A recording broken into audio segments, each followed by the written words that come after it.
Hello, my friends. John LaRuffa here with another Unbiased Unboxing. And in this episode, we're going to be taking a look at Sid Meier's Civilization: A New Dawn. Not a new game for many of you, but one new for me. And I haven't checked it out yet because usually I like solo games. And this one was 2 to 4 players until earlier this year they published a solo variant for it. So I'm very eager to take a look at what's inside and see if I like the variant too. But that's for another video. All right, talk to you soon when we take a look at what's inside. All right, folks, you know the drill. Please like and subscribe to my YouTube channel if you haven't done so already. Now, taking a look at the back, love the back of this cover. It shows you kind of what you're doing in the game, but then it does a good job kind of putting the artwork there to help create the mystique. So that's cool.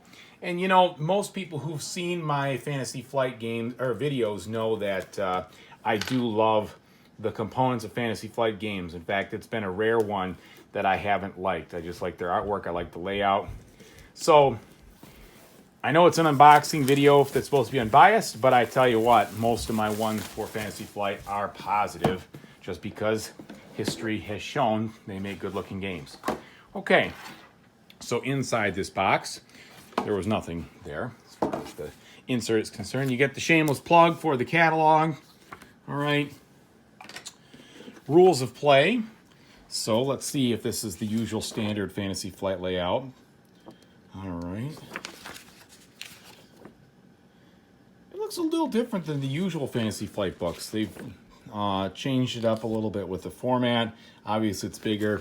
Now, many of the Fantasy Flight books that I've read recently are from the Arkham Horror series and such, so those have a pretty standard format, but this looks like you're going to get just a little different format here. Plenty of examples. Ultimately, you know, 16 pages worth of content, so not too bad, not overly complex, and rules clarifications in the back. And quick reference, which I appreciate. Hopefully that'll be helpful. Speaking of appreciation, I do appreciate when they shrink wrap the cardboard contents of the game. That's just another sign that all of it's going to be there. So it's nice that they do that. I appreciate it. I don't have the best of luck with components. Actually, lately I've been kind of lucky, but man, I tell you what, sometimes it's like 1 in 4 games of mine's missing a piece or something like that. So I appreciate when the companies take their time to do something about that. And shrink wrapping the tiles is one of those things. Okay, so if I look at what these tiles look like, they're standard thickness, not too thick or thin, pretty standard.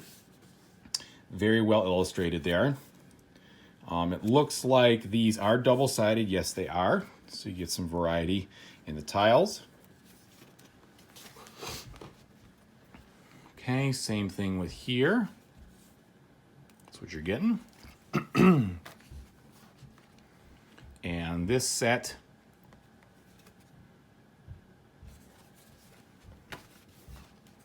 and the green set right there. And then a whole bunch of other counters, resources most likely. I haven't read the rules yet, so I'm not exactly sure all of these things, but there we go. All right, then we have what appears to be 4 of these strips here, maybe for putting cards under. I don't know if it's a card offer or whatever, but let's see if there's any difference. They're player colored based, so looks like you can get 1 per player color, but they are all the same as far as what's on them. All right. Speaking of player colors, here's the player colors here. We've got blue, green, orange, and red. And a little bit more of a pastel-like color scheme in some of these, which is fine. Brighten it up a little bit. Let's take a look at these custom plastic pieces here because they do look kind of interesting. We got the wind wagon over here, or just the wagon, I guess. Not really wind wagon. Some cities. Look very nice there.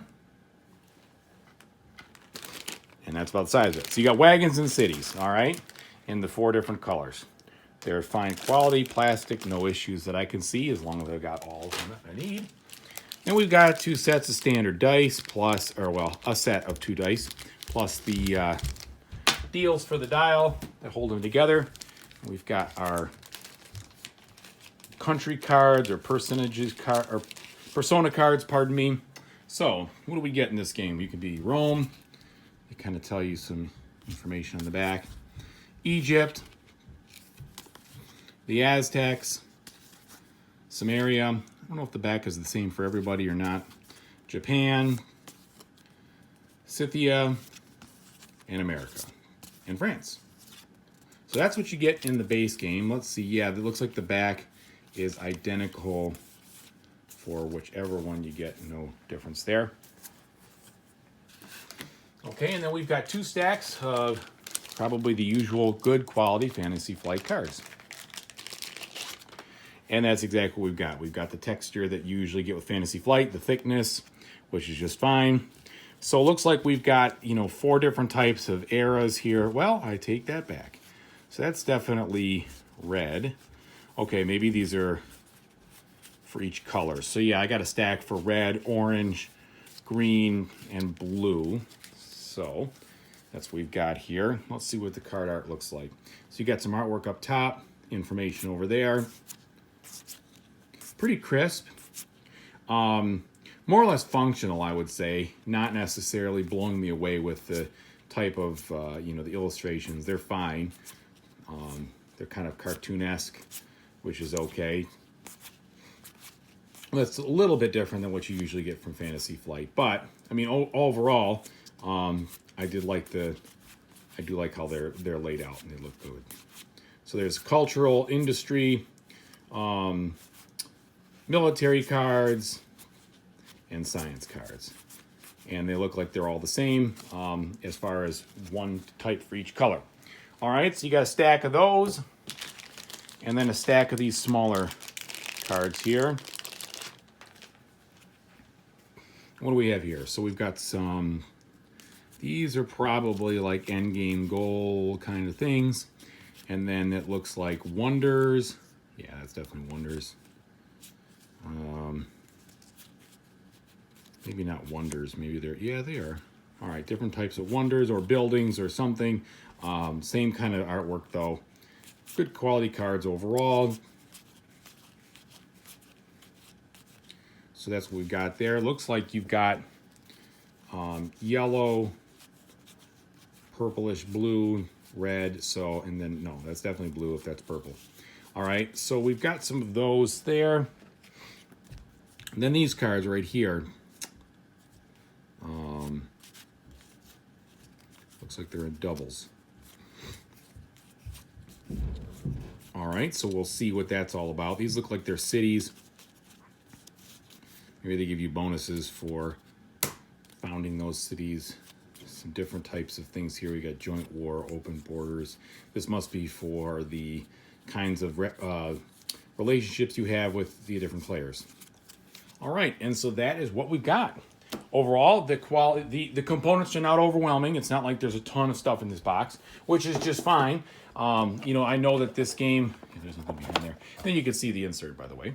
I know this game wasn't just a ton of things that sometimes Civilization games give you. But what I see here is crisp and clean. I like it. So I'm looking forward to giving it a try. Thanks again for watching this unboxing video. And everybody have a great time out there, no matter what you're playing. Take it easy.